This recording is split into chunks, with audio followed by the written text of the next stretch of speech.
बहुत पुराने समय की बात है, जब धरती पर विचित्र प्रकार के पक्षी भी रहते थे। उन पक्षियों को भरौंडा पक्षी कहा जाता था।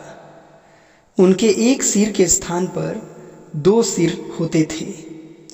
उनके दो गर्दनें होती थीं, परंतु धड़ एक ही होता था। किसी अज्ञात कारण से वे सभी एक एक करके लुप्त हो गए। परिस्थिति यह थी कि धरती पर केवल एक ही भरौंडा पक्षी शेष बचा था। इसलिए यह जानने का प्रयास करते हैं कि उस अंतिम भरौंडा पक्षी का अंत कैसे हुआ। एक दिन की बात है, भूखा भरौंडा पक्षी भोजन की तलाश में इधर उधर भटकता फिर रहा था। अचानक उसके बाईं तरफ वाले मुंह को धरती पर पड़े हुए दो बेर दिखाई दिए। भूख से व्याकुल भरौंडा पक्षी बेरों को खाने के लिए धरती पर उतरा। उसके बाएं मुंह ने मीठे बेर का स्वाद चखा।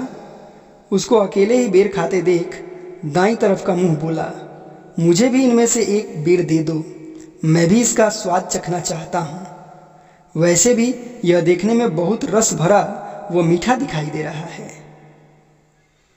नहीं नहीं, इसे मैं तुम्हें नहीं दूंगा, यह बहुत मीठा है, मैं इसे तुम्हारे साथ नहीं बांट सकता।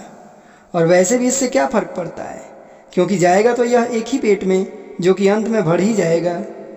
इसलिए इसे केवल मैं ही खाऊंगा, बाईं तरफ के मुंह ने कहा। बाईं तरफ के सिर की ऐसी बातें सुनकर दाईं तरफ का सिर भी कुछ सोचने लगा। यह चालाक चाहता है कि इस मीठे बेर का स्वाद केवल यही चखे, जबकि मैं इस बेर को केवल स्वाद के लिए खाना चाहता हूं, न कि पेट भरने के लिए। खैर कोई बात नहीं, मैं इसे सबक सिखाकर ही रहूंगा। ईर्ष्या व बदले की भावना से प्रेरित होकर उसे सबक सिखाने के लिए वह इधर उधर देखने लगा। उसने देखा कि पास ही झाड़ियों में जहरीले फलों से लदा एक पेड़ है। वह उस पेड़ की ओर चल पड़ा।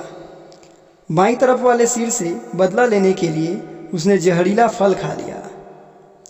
पहले उसने फल को थोड़ा खाया। जब वह उसकी करवाहट सहन नहीं कर सका तो बाकी फल को वह एक ही बार में निगल गया और बाईं तरफ वाले सिर से बोला, तुमने कहा था कि हमारा एक ही पेट है, इसलिए मैंने इस जहरीले फल को खा लिया। अब इसका दुष्प्रभाव तुम्हें भी सहना पड़ेगा। दोनों ही सिर समझ चुके थे कि अब उनका अंत निश्चित है।